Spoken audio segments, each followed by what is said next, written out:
ದಿನ ಬೆಳಗಾದರೆ ಮಹಿಳಾ ಶೋಷಣೆಯ ಬಗ್ಗೆ ನ್ಯೂಸ್ಗಳು, ದಿನ ಬೆಳಗಾದರೆ ಒಂದಲ್ಲ ಒಂದು ಕಡೆ ಮಹಿಳಾ ಶೋಷಣೆಯ ವಿರುದ್ಧ ಮಾತುಗಳು, ಚರ್ಚೆಗಳು, ಪ್ರತಿಭಟನೆಗಳು. ದಿನ ಬೆಳಗಾದರೆ ಪೊಲೀಸ್ ಕಂಪ್ಲೇಂಟ್ಗಳು, ವಾರ್ನಿಂಗ್ಗಳು, ಅರೆಸ್ಟ್ಗಳು. ಪ್ರತಿದಿನ ಬೆಳಗಾದರೆ ಇದೇ ಎಲ್ಲ ರಿಪೀಟ್ ರಿಪೀಟ್ ಅಂಡ್ ರಿಪೀಟ್. ಇದೆಲ್ಲದಕ್ಕೆ ಕೊನೆ ಯಾವಾಗ?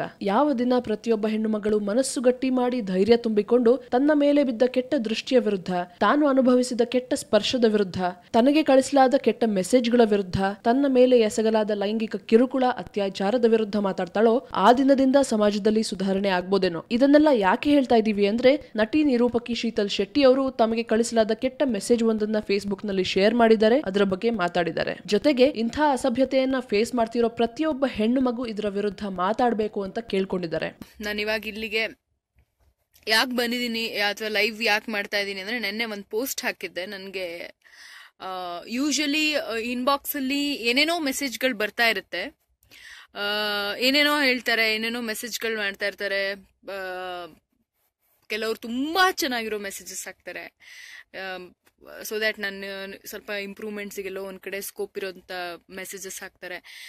ಕೆಲವರು ತುಂಬಾ ಏನೇನೋ ಮೆಸೇಜಸ್ ಹಾಕ್ತಾರೆ. ಇದು ನನಗೆ ಮಾತ್ರ ಅಲ್ಲ, ಮೋಸ್ಟ್ಲಿ ಎಲ್ಲಾರ್ಗೂ ಬರುತ್ತೆ. ಅಂದ್ರೆ ಎಲ್ಲಾರ್ಗೂ ಅಂದ್ರೆ ಎಲ್ಲ ಕಾಮನ್ ಎಲ್ಲ ಹುಡುಗಿಯರ್ಗೂ ಬರುತ್ತೆ ಅಂತ ಅನ್ಕೊಳ್ತೀನಿ.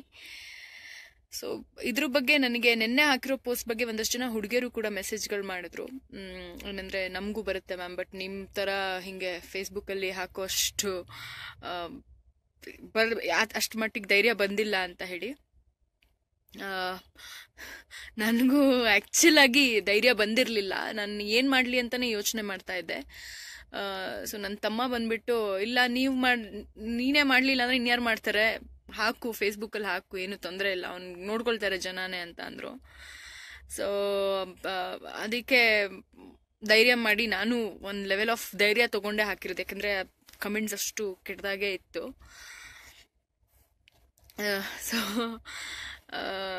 ಎಲ್ಲರಿಗೂ ಪ್ರತಿಯೊಂದು ಇಂಥ ವಿಷಯದಲ್ಲೂ ಪ್ರತಿ ಸಲಾನು ಫಸ್ಟ್ ಬರೋದು ಯೋಚನೆ ಏನಂದ್ರೆ, ಇದನ್ನ ಪಬ್ಲಿಸೈಸ್ ಮಾಡ್ಬೇಕಾ ಬೇಡವಾ, ಇದನ್ನ ಹಿಂಗೆ ಇಟ್ಬಿಡೋಣ, ಹಿಂಗೆ ಇಟ್ರೆ ಏನು, ನಾನು ಮ್ಯಾಕ್ಸಿಮಮ್ ಅಂದ್ರೆ ಅವನ್ನ ಬ್ಲಾಕ್ ಮಾಡ್ಬೋದಿತ್ತು, ಅವನ್ನ ಸ್ಪ್ಯಾಮ್ ಅಂತ ಹೇಳಿ ರಿಪೋರ್ಟ್ ಮಾಡ್ಬೋದಿತ್ತು, ಏನಾದ್ರೂ ಮಾಡ್ಬೋದಿತ್ತು. ಬಟ್ ಅದು ಇನ್ನೊಬ್ಳು ಹುಡುಗಿಗಾಗೋದ್ರಿಂದ ಅದನ್ನ ತಡೆಯೋದಕ್ಕೆ ಸಾಧ್ಯ ಇಲ್ಲ. ಇವತ್ತು ನಾನು ಅಟ್ಲೀಸ್ಟ್ ಓಕೆ ಹಿಂಗ್ ಮಾಡೋದ್ರಿಂದ ಇನ್ನೊಂದಷ್ಟು ಜನ ಹುಡುಗಿಯರಿಗೆ ತೊಂದರೆ ಆಗೋದನ್ನಾದ್ರೂ ಒಂದ್ ಸ್ವಲ್ಪನಾದ್ರೂ ಕಂಟ್ರೋಲ್ ಮಾಡಬಹುದು ಅಂತ ಹೇಳಿ ಆ ಸ್ಟೆಪ್ ತಗೊಂಡಿರೋದು. ಮಹಿಳೆಯರ ವಿರುದ್ಧದ ವಿಕೃತಿ ಮುಗಿಯಬೇಕಿದ್ರೆ ಪ್ರತಿಯೊಬ್ಬ ಹೆಣ್ಣು ಮಗಳು ಹೀಗೆ ಮುಂದೆ ಬಂದು ಮಾತಾಡಬೇಕು. ಯಾಕಂದ್ರೆ ಇಂಥ ಸಿಚುವೇಶನ್ಗಳಲ್ಲಿ ತಪ್ಪು ನಮ್ಮದಾಗಿರಲ್ಲ. ಹಾಗಾದ್ರೆ ಹೆದರಿ ಮರ್ಯಾದೆಗೆ ಅಂಜಿ ಕೂತ್ಕೊಳ್ಳೋದು ಯಾಕೆ? ಈ ಸ್ಟೋರಿ ಬಗ್ಗೆ ನಿಮ್ಮ ಅನಿಸಿಕೆಯನ್ನು ನಮಗೆ ಕಮೆಂಟ್ಸ್ ಬಾಕ್ಸ್ ನಲ್ಲಿ ತಿಳಿಸಿ. ಹಾಗೆ ಲೈಕ್ ಮಾಡಿ, ಶೇರ್ ಮಾಡಿ, ಸ್ಯಾಂಡಲ್ವುಡ್ ಸೆಂಟ್ರಲ್ಗೆ ಸಬ್ಸ್ಕ್ರೈಬ್ ಮಾಡಿ.